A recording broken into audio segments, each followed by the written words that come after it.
Welcome to Pankinen Financial Perspective with Ashton Pankinen from Pankinen Financial Group. Planning for your financial future means navigating challenges like market volatility, inflation, and retirement income. Pankinen Financial Perspective is here to help by addressing common financial concerns, sharing valuable strategies, and exploring ways you can work toward your financial goals. Now let's get started with Pankinen Financial Perspective. Hello and welcome to Pankinen Financial Perspective. My name is Ashton Pankinen from Pankinen Financial Group. If you'd like more information about what you hear during our show today, give us a call at 952-873-2703 or visit us online at pankinenfinancial.com. That's PANKONIN financial.com. And while at my website, click on the radio page to check out past shows and to subscribe to our program on Apple Podcasts, Spotify, or Amazon Music. Also on my page, click the link at the top to get the latest retirement guide. There's a strategy that's been generating a lot of conversation in the retirement planning world lately, and it's called the Roth conversion.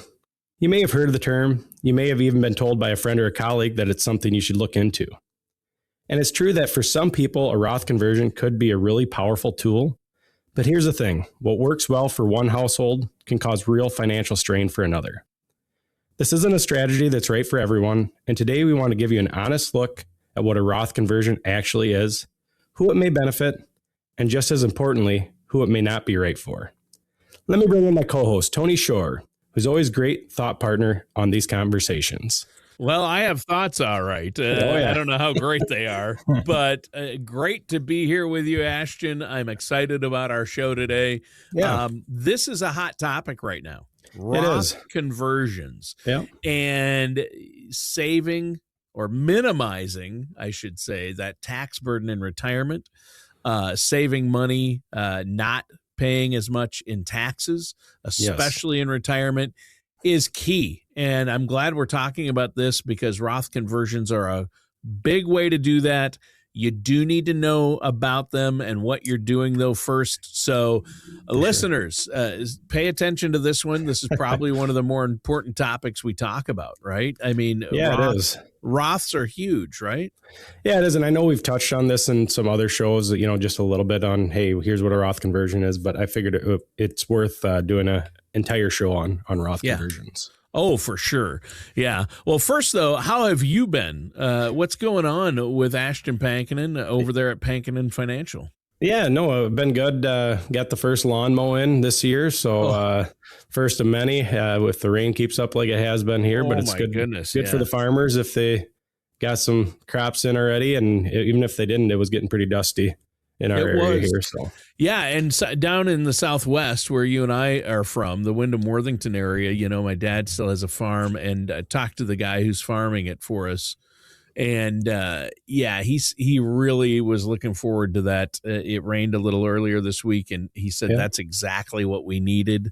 We're getting the right amounts of rain, not too much, and we needed the rain pretty bad. It was starting to get dry, but we've had some good rain. So the crops are actually in my dad's field. I was just down there last Sunday, and we got an 2 inch. Little green showing up already. And he planted early, so it's looking good. Now, I have not mowed my lawn yet. Okay. I should. I probably need to. I like to the first time let it get really thick and really green, and then go out there and mow it for the first time. There you go. And it's looking good. I think if you could maybe, when you mow your lawn, if you could just, throw that mower in the back of the truck and drive on up to Stillwater. Yeah. It's a nice little drive for you, probably about an hour. Depending on traffic, if let's put it this way: it would take you less time, and it's more convenient to come up to my place and mow my lawn for me than it is to drive down to Wyndham and help all my folks mow their lawn, and help your mom get access to the apps, the Facebook on her phone.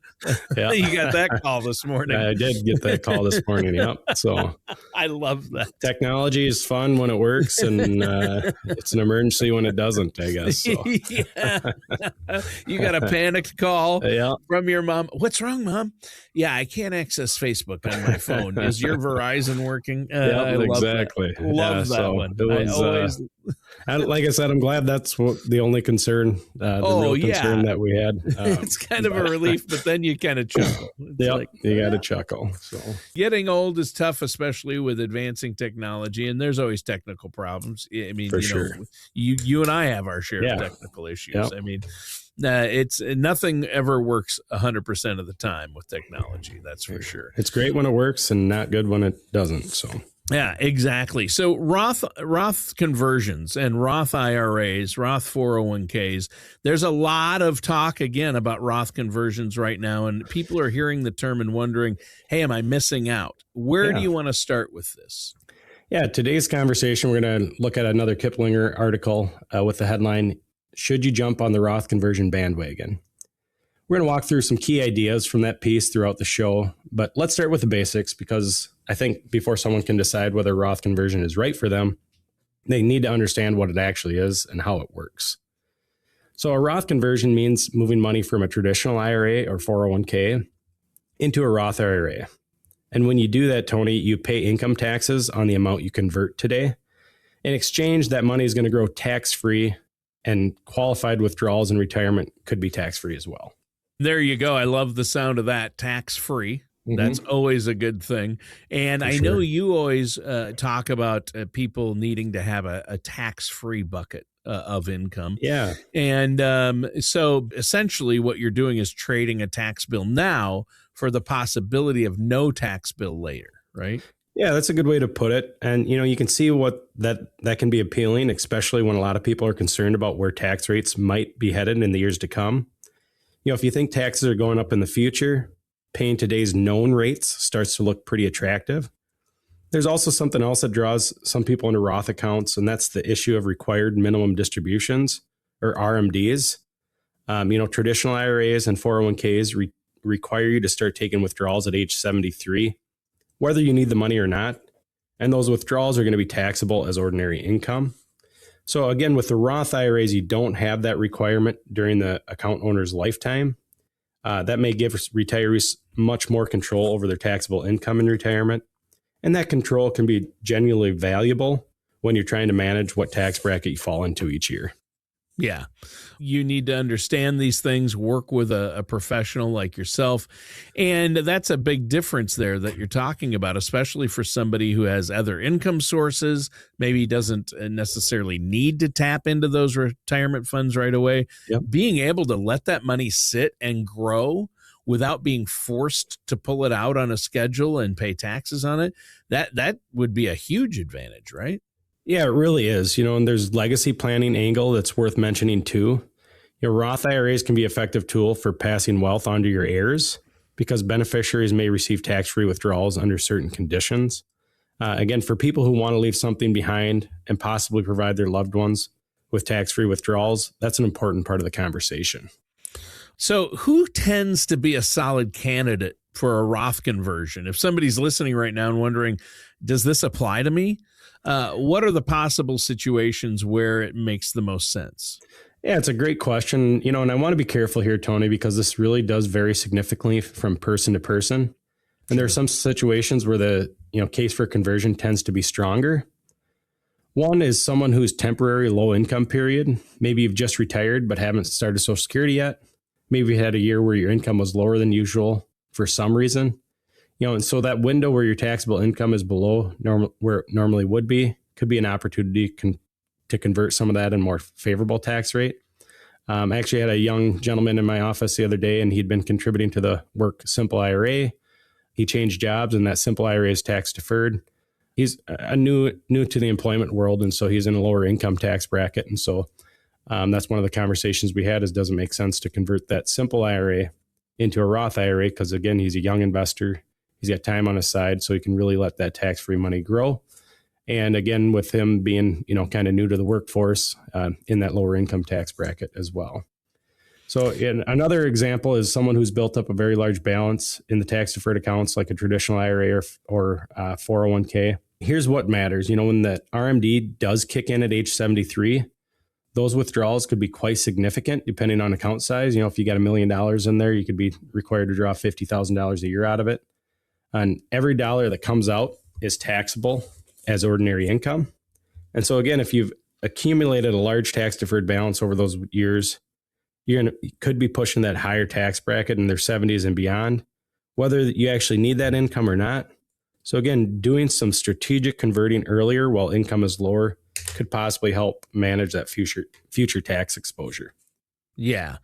Yeah, there you go. And I think that's huge. So it's not just about what you need right now. It's really about anticipating what that tax picture is going to look like years down the road and trying to get ahead of it. You've got to plan ahead for taxes in retirement. Yeah, that's right. And forward-looking perspectives is one of the things that make Roth conversions both potentially valuable and then again, genuinely complicated. You're essentially making projections that your future tax situation is, and doing well requires real analysis, not just a gut feeling or a conversation at the kitchen table. You're right. Before we keep going, though, I want to take this time to let our listeners out there know how they can get a hold of you. I'm sure they'll have questions about Roth conversions, whether a Roth is right for them, or just how it fits into an overall financial plan, or getting a retirement plan, a retirement income plan in place, which includes future tax planning. How can they do that? Yeah, and it's an important thing to look at. And again, it's one of those things you don't want to just trust somebody else that's done it. So the best way to do it is look at each case individually. And the best way to get a hold of us is to give us a call at our office. That number is 952-873-2703. Again, that number is 952-873-2703. Or visit us online at pankininfinancial.com. That's PANKONIN financial.com.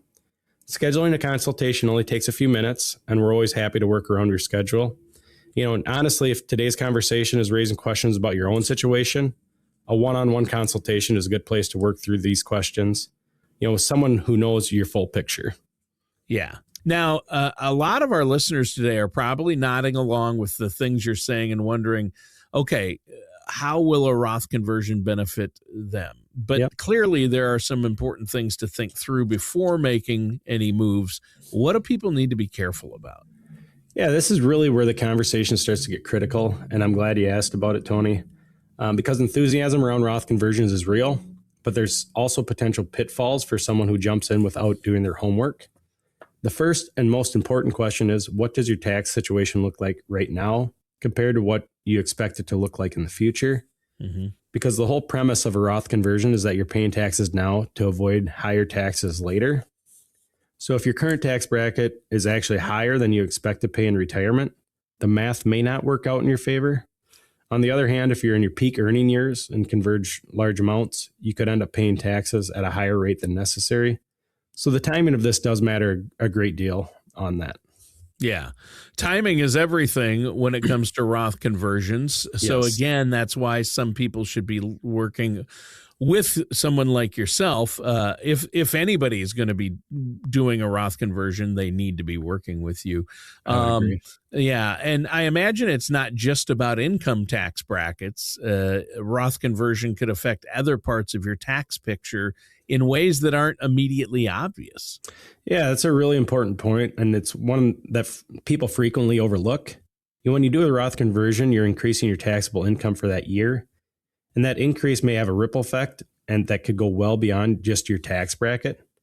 For example, it could affect how much your Social Security benefits is taxable, or it could push you above certain income thresholds that trigger higher Medicare premium surcharges. These are called IRMA charges, or IRMA surcharges, and those can be significant.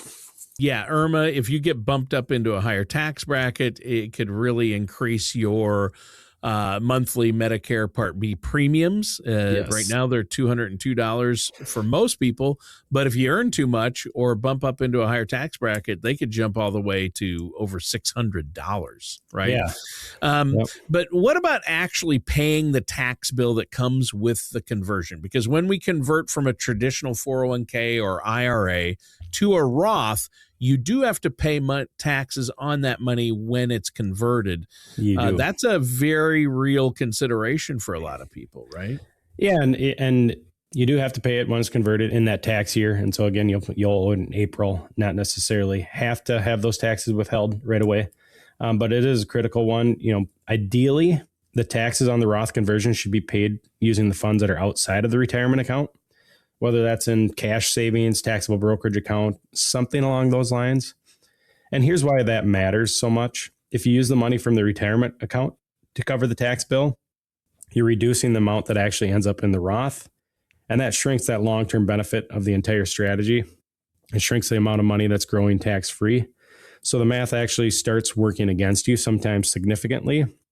So again, before someone moves forward with a conversion, they really need to take an honest look at whether they have sufficient liquid assets available to handle that tax burden comfortably without disrupting their overall financial plan or creating a cash flow problem. Right. You want to watch out for that. You've mentioned a couple of times throughout our conversation today, timing. Timing is big. Is there a solid way or a good way to pace a Roth conversion strategy over time? Maybe pace it out so you're not doing everything all at once or having a large tax bill then? Yeah, again, for many people, the most effective approach is to do it gradually rather than all at once. So, again, let's say we're going to convert $1 million. That's kind of on the drastic side there. We're not going to do $1 million in 1 year. We could do it maybe $100,000 over 10 years. That kind of thing. Again, rather than converting that large balance in a single year, which could significantly push you into a higher tax bracket and trigger some of those unintended consequences like IRMA that we talked about. A lot of people do convert that smaller amount over several years. This gradual approach gives you more control. You can convert up to the top of your certain tax bracket each year that we're targeting, staying within a range that makes sense for your situation. And then adjust as circumstances change and tax brackets change. Tax laws change all the time. Your income can change. Your needs and goals change. And so a phased approach kind of gives you more flexibility to respond to all that. So some people look at timing conversions during the years when the market is down. Again, if we have a pullback like we did in this first quarter, that's a lower account value. You still same number of shares, so you can convert that money at a lower price per share. And again, market timing alone shouldn't be a driving force behind the decision, but it's one factor among many. Yeah.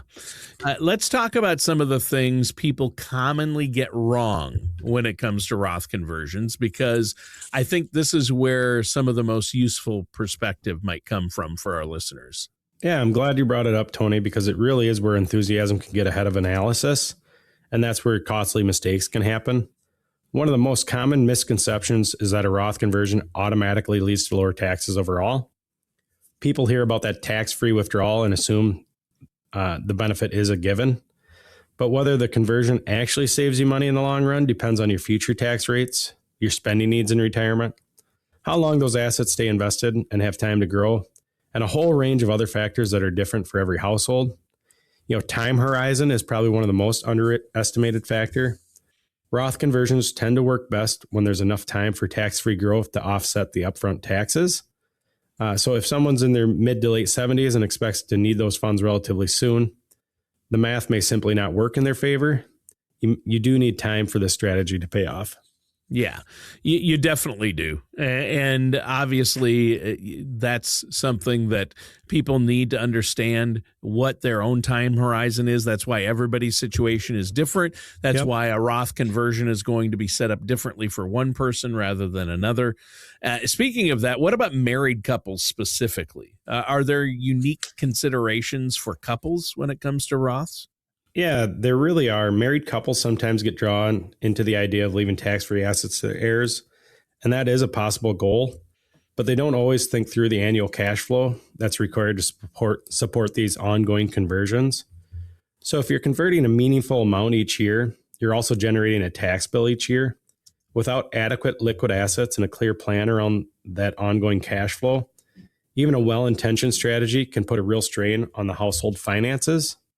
The strategy has to fit with that overall financial picture, not just look good in theory. And again, that's why it's so important to get the full picture when we're looking at these. I had a client in the office the other day and they had some IRAs held elsewhere. And I said, well, what's the balance of those? Because again, if we're going to do this Roth conversion, put the strategy into play, we want to see what the overall picture looks like, not just what we have here. And the majority of our clients end up consolidating here. So we do have that picture. But in this case, they didn't. And so, again, it's important to know that entire situation, all your income sources, all your investment accounts, how they're titled, whether that's IRA, non-qualified. Again, just to make sure that we have sufficient funds to cover those conversions and we're making the right strategy. Yeah. Another thing worth raising is some people hear about a Roth conversion from their neighbor or colleague who did it and had a great experience. And again, they just assume that same result is waiting for them. But every household is generally different. Income levels, account sizes, time horizons, estate planning goals, health considerations, spending needs in retirement. All of that comes into factor. And so again, what's the right move for one person could be the wrong move for another. Definitely. Well, let's start getting to the bottom line here. How should somebody actually go about figuring out whether a Roth conversion makes sense for them then or not? What does that process look like? Yeah, and again, the real answer here is to work with a financial advisor before making any final decisions. You don't want to make a conversion without asking a professional. And I just want to be really clear about that because this is generally one of those areas where an experienced professional guidance can make profound difference in whether the strategy actually works in your favor. So again, a financial advisor can help you model different scenarios side by side. What does the tax picture look like if you convert now versus waiting a few years? What happens if you convert just a smaller amount each year rather than a large amount all at once? And how does that how does that conversion interact with Social Security timing, your projected RMDs down the road, your Medicare premium thresholds?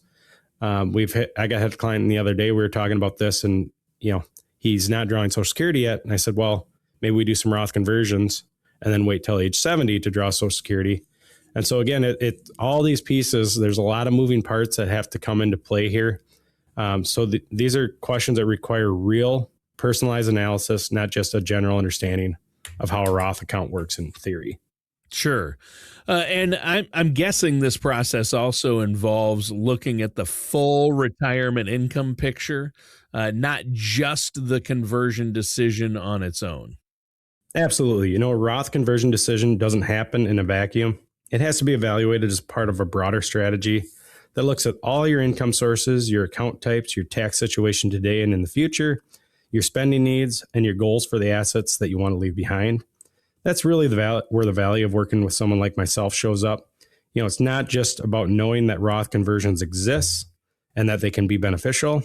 It's about knowing whether they're the right fit for your specific situation and at that certain point in time and in what amounts. So again, the level of personalized analysis requires someone who understands your full financial picture and can run those actual projections. And again, a lot of times we reach out and we make sure the CPA or tax professional gets involved as well.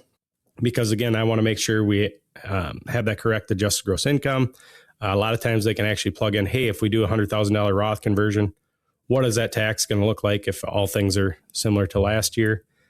So again, tax implications of a Roth conversion are specific and consequential, and coordinating your strategy with your financial strategy with that tax strategy is where a lot of the real value gets created. And with me working with that tax planner on your behalf can make a real impact on that outcome. Again, we want to look at what your Social Security is paying you, when those RMDs are going to kick in, because you're going to have to start taking income at age 73. Yep. We got some clients that will actually leave some in the IRA because they want to do charitable distributions. They're charitable minded. And so, it doesn't make sense to convert all of it, pay tax on it when you can take some of it out tax free by doing charitable distributions. And so again, everybody's situation is a little different there. The bottom line is this: Roth conversions can be a powerful part of a retirement strategy, and they are a tool, but not a universal solution for everyone. The fact that there's a lot of buzz around them right now doesn't mean that they're the right move for everyone. And it doesn't mean you should feel pressure to rush into anything. There are situations where Roth conversions make a lot of sense.